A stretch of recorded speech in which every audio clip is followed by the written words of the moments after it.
Attention to all SSS members at pensioners, para sa mga nagtatanong, Pwede bang gamitin ang payroll or company ATM sa SSS Daim? Sa video na ito, pakitapos hanggang sa dulo para malaman ang buong impormasyon.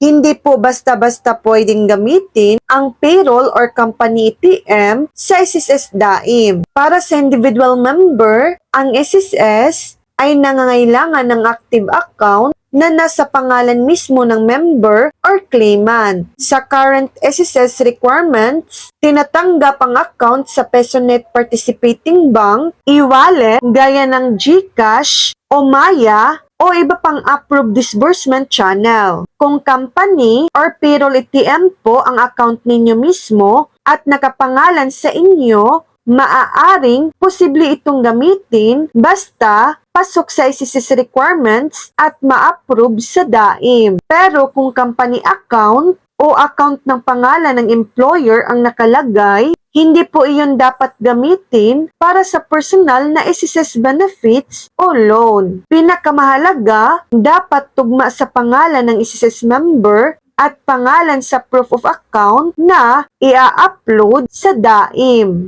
So yan lang po ang latest update.